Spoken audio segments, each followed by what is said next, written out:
পৰম প্ৰেমময় শ্ৰী শ্ৰী ঠাকুৰ অনুকূল চন্দ্ৰৰ শ্ৰীচৰণত শতকোটিবাৰ প্ৰণাম জনাই আপোনালোক সকলোকে আনন্দিত জয়গুৰু জনাই আজিৰ আলোচনা আৰম্ভ কৰিছোঁ।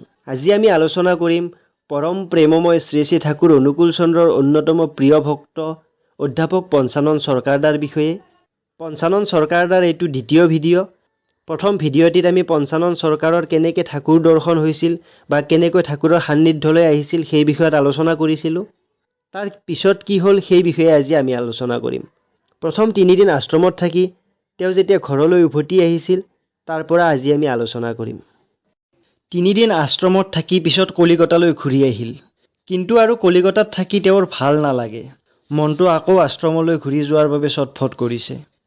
পিছত নিজে নিজৰ লগত নোৱাৰা হৈ 1927 চনত একেবাৰে শ্ৰী শ্ৰী ঠাকুৰৰ ওচৰলৈ গুচি গ'ল, হিমায়তপুৰ আশ্ৰমলৈ। শ্ৰী শ্ৰী ঠাকুৰৰ আৰু এজন নতুন মানুহ পাই আনন্দৰ সীমা নাই। পঞ্চানন সৰকাৰৰ মনত ভাৱ হ'ল তেওঁ যে নিজৰ ঘৰলৈ ঘূৰি আহিলে। সেই সময়ত মাতা মনোমোহিনী দেৱীয়ে বিভিন্ন জনৰ পৰা পোৱা দানৰ পইচা আৰু ভিক্ষা কৰি পোৱা পইচাৰে সকলোকে খোৱাৰ ব্যৱস্থা কৰিছিল। কেতিয়াবা ব্যৱস্থা কৰোঁতে কৰোঁতে দিন পাৰ হৈ ৰাতি হৈ গৈছিল আৰু কিবাকৈ দিনত এসাঁজ মোটা চাউলৰ ভাত আৰু পানীৰ নিচিনা পাতল দাইল অলপ পালে সকলোৱে মহা আনন্দেৰে তাকে গ্ৰহণ কৰিছিল।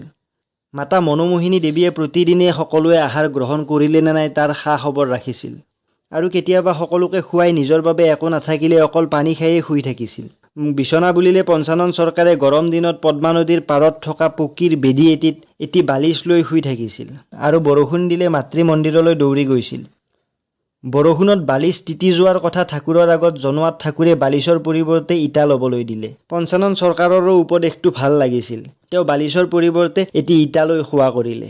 প্ৰতিদিনে সময়মতে নাম ধ্যান কৰিছেনে নাই মাতা মনমোহিনী দেৱীয়ে খবৰ লৈছিল। পঞ্চানন সৰকাৰৰ আগৰ সকলো মানসিক অশান্তি লাহে লাহে পাহৰি এক নতুন আনন্দ, নতুন উৎসাহত দিনবোৰ কাটিবলৈ ধৰিলে। মনোমোহিনী দেৱীয়ে কয় যে ঘৰ বাৰী এৰি আহি যিহেতু ঠাকুৰৰ কাম কৰিম বুলি আহিছা, ইয়াত প্ৰধান বস্তুটোৱে হ'ল নাম। নাম নিয়মিত যদি কৰা নহয় তেনেহ'লে মলিনতাৰ গাত হাতেই নপৰিব। ঠাকুৰে কি কৈছে, কি কৰিব দিছে সেইটোতো কৰিবাই, কিন্তু তোমালোকৰ ঠাকুৰে কি উদ্দেশ্যত কৈছে তাক ঠিকভাৱে নাম ধ্যান কৰিলেহে বুজিব পাৰিবা। এদিন পঞ্চানন সৰকাৰ ঠাকুৰৰ ওচৰত বহি থাকোঁতে শিক্ষা বিষয়ত কথা ওলাল। ঠাকুৰে ক'লে, সৰু ল'ৰা ছোৱালীক পৃথিৱী আৰু জীৱনৰ সম্বন্ধে কিছুমান বাস্তৱ বোধ হ'ব দিব লাগে। তেনে কোনো বোধ নহওঁতেই অকল কিছুমান কিতাপৰ শিক্ষা দিয়া আৰম্ভ কৰিলে তেওঁলোক কিতাপ পঢ়ি কিতাপ হৈ যায় আৰু তেওঁলোকৰ স্বাভাৱিক বোধ নষ্ট হৈ যায়। তেনেহ'লে শিক্ষাৰ প্ৰকৃত উদ্দেশ্য ব্যৰ্থ হয়। এই প্ৰথাগত শিক্ষাৰ পৰা মানুহৰ স্বাধীন প্ৰতিভাবোৰ লুপ্ত হৈ দাস মনোবৃত্তি সৃষ্টি হয়। তেতিয়া সমাজত চাকৰিৰ পিছত ঘূৰি ফুৰা মানুহৰ সংখ্যা বৃদ্ধি হয়।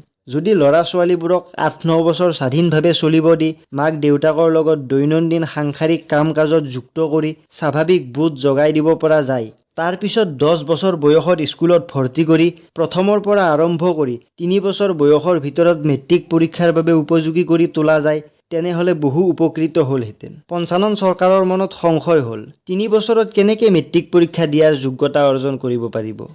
তেতিয়া শ্ৰী শ্ৰী ঠাকুৰৰ আগ্ৰহৰ তীব্ৰতা আৰু আকুলতা দেখি পঞ্চানন সৰকাৰে নেতিবাচক উত্তৰ দিব নোৱাৰিলে। তেওঁ ভাবি চাব লাগিব বুলি ক'লে। শ্ৰী শ্ৰী ঠাকুৰে সোনকালে ভাবি চাই উত্তৰ দিব বুলি কৈ গুচি গ'ল। তাৰ আধা ঘণ্টা পিছতে পঞ্চানন সৰকাৰক মাতি সুধিলে, কি ভাবিলে আপুনি? পঞ্চানন সৰকাৰে তেতিয়ালৈকে একো ভবা নাছিল। তেওঁ মুখতে ক'লে, অত্যন্ত মেধাৱী ছাত্ৰ হ'লে প্ৰথমৰ পৰা পঢ়ি 3 বছৰত মেট্ৰিক পাছ কৰিব বুলি ভাৱ হয়। তেতিয়া ঠাকুৰে ক'লে, মেধাতত্ত্বত তেওঁ বিশ্বাসী নহয়। শিক্ষক আদৰ্শৱান হ'লে তেওঁৰ প্ৰতি ভালপোৱাৰ মাধ্যমেদি ছাত্ৰ ছাত্ৰীৰ মেধা শক্তি বঢ়াব পৰা যায়। সেয়ে আমি আপোনাক সুধিলোঁ, 3 বছৰত পৰা যাবনে নাই? উত্তৰত পঞ্চানন সৰকাৰে চেষ্টা কৰি চাম বুলি ক'লে। ঠাকুৰে যেনেভাৱে লাগি পৰিছে পঞ্চানন সৰকাৰৰ আৰু পিছফালে ঘূৰি চোৱাৰ সময় নহ'ল।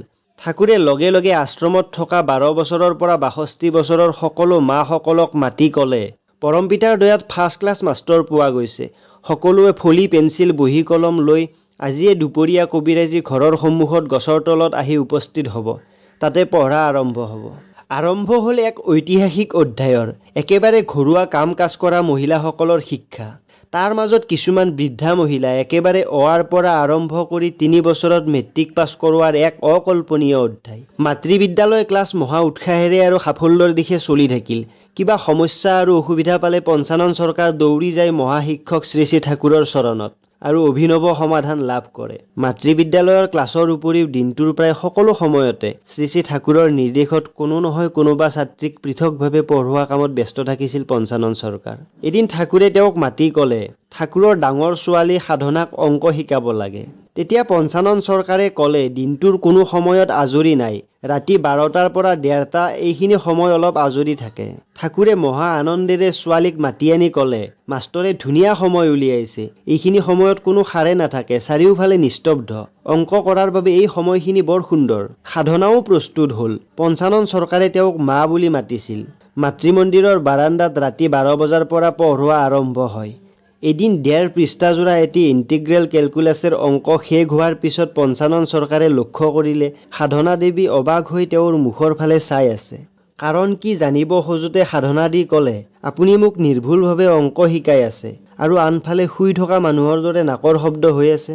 উত্তৰত পঞ্চানন চৰকাৰে ক'লে, তুমি ঠিকেই ধৰিছা, এটি অংক কৰাৰ বাবে যি যি অংগৰ প্ৰয়োজন, এটি চকু, এখন কাণ, মগজুৰ কিছু অংশ আৰু সোঁহাতখন জগাই ৰাখি বাকী শৰীৰটোক তেওঁ শুৱাই ৰাখিছিল। তেওঁৰ এই কথাত সাধনা দি আচৰিত হৈ জানিব বিচাৰিলে, এয়া কেনেকৈ সম্ভৱ হয়? পঞ্চানন চৰকাৰে উত্তৰ দিলে, সাধাৰণ ক্ষেত্ৰত হয়তো নহয়, কিন্তু তোমাৰ দেউতাৰ হেঁচাত পৰি এয়া সম্ভৱ হৈছে। এইটো এটা চাৰ্কাছৰ দৃশ্য বুলিব পাৰা। টান একো নাই, অভ্যাসেৰে আয়ত্ত কৰিব পাৰি। তাৰ 2 দিনৰ মাজতে ঠাকুৰে ইঞ্জিনিয়াৰ শ্ৰী শচন্দ্ৰ ৰায়চৌধুৰীৰ পত্নী তৰুবালা দেৱীক পঢ়োৱাৰ বাবে পঞ্চানন চৰকাৰক অলপ সময় উলিয়াবলৈ দিলে। ৰাতিপুৱা 5 বজাৰ পৰা ৰাতি 1:30 বজালৈ কোনো সময় আজৰি নাই শুনি ঠাকুৰে উত্তৰ দিলে, মানুহৰ উইলটো টাইম এণ্ড স্পেচৰ বহু ওপৰৰ বস্তু। পৰমপিতাৰ দয়াত ইমান দিনে আপুনি সেয়া বুজিও উঠিছে। তেতিয়া পঞ্চানন চৰকাৰে ক'লে, 3 বজাৰ পৰা পঢ়াব পৰা যাব। কথা শুনি লগে লগে ঠাকুৰে আনন্দেৰে তৰুবালাক মাতি আনি ক'লে, তৰু ধুনীয়া সময় পাই গৈছা ভাগ্যৰ ফলত, একেবাৰে ব্ৰাহ্ম মুহূৰ্ত।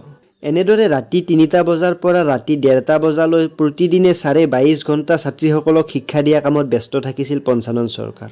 এনেদৰে 10.5 বছৰ ধৰি শিক্ষা দিয়া কামত ব্যস্ত থাকিছিল পঞ্চানন চৰকাৰ। পৰৱৰ্তী কালত এবাৰ পঞ্চানন চৰকাৰে ঠাকুৰৰ ওচৰত জানিব বিচাৰিছিল, ঠাকুৰে তেওঁক কিয় ইমান বছৰ এনেকৈ নাৰীসকলৰ মাজত ৰাখিছিল। ঠাকুৰে সহজভাৱে উত্তৰ দিছিল যে যি সাপে কামুৰিছে সেই সাপেৰে বিষ উলিয়াব লাগে, নহ'লে উপায় নাই।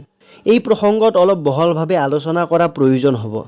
ববিশাল কলেজত পঢ়ি থকা সময়ত তেতিয়া অশ্বিনী কুমাৰ দত্ত, জগদীশ চন্দ্ৰ মুখোপাধ্যায়, সাধক কালীশ চন্দ্ৰ বিদ্যাবিনোদ এওঁলোকৰ সংস্পৰ্শত থাকি পঞ্চানন চৰকাৰৰো মনত তেওঁলোকৰ দৰে চৰিত্ৰৱান, জিতেন্দ্ৰীয়, সংযত প্ৰকৃতিৰ হৈ উঠাৰ বাসনা জাগিছিল। ফলত বয়সোচিত স্বভাৱ ধৰ্মৰ বিপৰীতমুখী চলনৰ ফলত এক স্নায়ৱিক আৰু মনস্তাত্ত্বিক পীড়ন আৰু নিষিদ্ধতাৰ অন্তৰাল সৃষ্টি হয়। ইয়াৰ ফলত নাৰী সংস্পৰ্শ সৰ্বদা দূষণীয় আৰু বৰ্জনীয় এনেধৰণৰ এক অস্বাভাৱিক চাপে তেওঁৰ মানসিক ভাৰসাম্য ক্ষতিগ্ৰস্ত কৰে। এনে পৰিস্থিতিতে ঠাকুৰে তেওঁক অহৰ্নিশে নাৰীসকলৰ মাজত ৰাখে। তেওঁ প্ৰথমৰ পৰা অত্যন্ত অসুবিধা বোধ কৰিছিল। তেওঁৰ বয়স তেতিয়া 30 বছৰ। গভীৰ ৰাতি অকলশৰীয়াকৈ এজনী গাভৰু ছোৱালীক মুখামুখিকৈ বহি পঢ়াবলৈ গৈ তেওঁৰ বহুত অস্বস্তি লাগিছিল। তেওঁ ঠাকুৰক সেই কথা ক'বলৈ গ'ল। ঠাকুৰে উত্তৰ দিলে, মাথো দুজন, তৃতীয় কাকো দেখা নাপালে? ঠাকুৰ কি ইমানেই মূৰ্খ পঞ্চানন দা? আপুনি সাপৰ লগত খেলি আছে আৰু তাৰ ওপৰত আমাৰ নজৰ আৰু ঔষধ নাথাকিব। এনেদৰেই লাহে লাহে তেওঁৰ মনত অৱৰুদ্ধ আৱেগজনিত স্নায়ৱিক চাপ ক্ৰমে শিথিল হৈ আহি কেনেকৈ সেয়া অন্তৰ্নিহিত হ'ল সেয়া তেওঁ নিজেও নাজানিলে। মনসমীক্ষণ আৰু মনোচিকিৎসাৰ এনেকুৱা সফল আৰু বাস্তৱোচিত প্ৰয়োগ কেৱল সৰ্ববোধী মহাচিকিৎসকৰ পক্ষেই সম্ভৱ। এনেদৰে ঠাকুৰৰ প্ৰত্যক্ষ তত্ত্বাৱধানত থাকি সমস্ত দিশৰ পৰা নিজকে উৰ্ধায়িত কৰি তোলাৰ পৰম সৌভাগ্য লাভ কৰিছিল পঞ্চানন চৰকাৰে। পঞ্চানন চৰকাৰে অকল্পনীয় শ্ৰম, অসাধাৰণ মেধাশক্তিৰ দ্বাৰা শ্ৰী শ্ৰী ঠাকুৰৰ শিক্ষা দৰ্শনক বাস্তৱত ৰূপায়িত কৰাৰ অন্যতম কাৰিকৰ আছিল, যাৰ মাধ্যমেদি একেবাৰে অৱাৰ পৰা আৰম্ভ কৰি 3 বছৰত মেট্ৰিক পাছ কৰাটো সম্ভৱ কৰি তুলিছিল। তাৰোপৰি আশ্ৰমৰ ছাত্ৰ ছাত্ৰীসকলক ISC, BSc পঢ়াৰ সময়তো তেওঁ আছিল সকলোৰে সৰ্বসময়ৰ শিক্ষক। দাদা আৰু মাসকল, পঞ্চানন চৰকাৰদাৰ বিষয়ে আৰু বহু জানিবলগীয়া কথা আছে। এটি ভিডিঅ'তে ইমানখিনি আলোচনা কৰা সম্ভৱ নহয়। ইয়াৰ পৰৱৰ্তী অংশ আন এটি ভিডিঅ'ৰ মাধ্যমেৰে আমি আকৌ আলোচনা কৰিম। সদৌ শেষত আপোনালোক প্ৰত্যেকৰে পৰমপিতা ৰাতুল চৰণত মংগল প্ৰাৰ্থনা কামনা কৰি আজিলৈকে ইমানতে এৰিছোঁ। জয় গুৰু।